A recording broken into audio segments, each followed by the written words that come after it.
अलिबाग तालुक्यातील सारळ गावात आज आगळा-वेगळा सत्यनारायण महापूजा सोहळा पार पडला। या महायज्ञाचा योग जुळून आला। म्हात्रोळी गावचे रहिवासी आणि शंकरगिरी महाराज यांचे भक्त जितेंद्र रमेश नाईक यांच्या संकल्पनेतून हा सोहळा पार पडला। 22 वर्षांपूर्वी सारळ येथील शिवमंदिरात 108 सत्यनारायण महापूजा बांधल्या गेल्या होत्या। आज पुन्हा हाच मनोदय घेऊन जितेंद्र नाईक यांनी महापूजेचा संकल्प यशस्वी केला। विशेष म्हणजे 121 पूजा बांधल्या जाणार होत्या, पण त्या वाढत जाऊन 153 पर्यंत पोहोचल्या। धार्मिक भावना वाढीस लागावी, सारे एकत्र यावे आणि सर्वांच्या मनोकामना पूर्ण व्हाव्यात या हेतूने सत्यनारायण महापूजा करण्यात आल्याचं जितेंद्र नाईक यांचे बंधू अमित नाईक यांनी सांगितले। जयशंकर आदरणीय संत शंकरगिरी महाराज यांच्या पदस्पर्शाने पावन झालेल्या या भूमीमध्ये गेल्या 22 वर्षापूर्वी आमचे बंधू आदरणीय जितेंद्र नाईक यांनी 101 पूजन संकल्प केला होता। त्यावेळेस पण 101 पूजनच्या 108 पूजा झाल्या होत्या।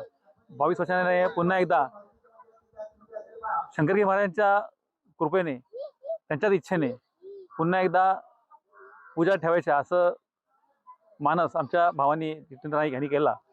आणि त्याने आम्हाला एक दिवशी सगळ्यांना, आमच्या मित्रांना सांगितलं की असा असा आमचा संकल्प आहे, पुन्हा एकदा आपण पूजा ठेवायचं आपलं माझ्या मनामध्ये आलंय। बाबांचीच ती इच्छा आहे, तर आपण त्या पूजा पुन्हा ह्या वर्षी ठेवायचं। लागली सगळ्या आयोजकांनी, सगळ्या मित्रांनी त्यांना होकार दिला आणि पूजा म्हटलं की आजूबाजूचे 151 पूजा, पहिल्या 101च्या 111 झाल्या, 111च्या 121 झाल्या, 121च्या 151 झाल्या, आता 153 झाल्या। पूजा म्हटलं की प्रत्येक घरी एकच चौरंग असतो, एवढी चौरंग गोळा करणं किंवा एवढी जोडपी गोळा करणं हा सगळा मोठा, ही तयारीची सगळी कसरत असते। परंतु बाबांच्या आशीर्वादाने हे सगळं ऑटोमॅटिक घडत गेलं आणि आज हा दिवस उजाडला। पूजा ठेवण्याचा त्यांचा मानस जरी असला, त्याच्यापाठी काही फार मोठा काही वेगळा हेतू नसतो। आपण हिंदू आहोत आणि आपला हिंदू धर्म जो आहे हा वाढला पाहिजे आणि हिंदू धर्माचं जतन झालं पाहिजे।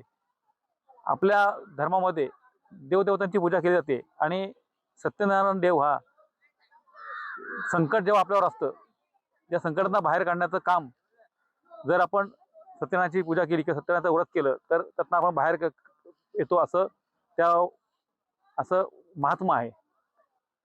ते लक्षात घेता ही सत्यनारायण ही देवता ही आपली इष्टदेवता आहे आणि त्याचं पूजन झालं तर सगळ्यांसाठी, सगळ्या कुटुंबासाठी, सगळ्या परिवारासाठी, सगळ्या गावासाठी ते खरोखर चांगलं असतं।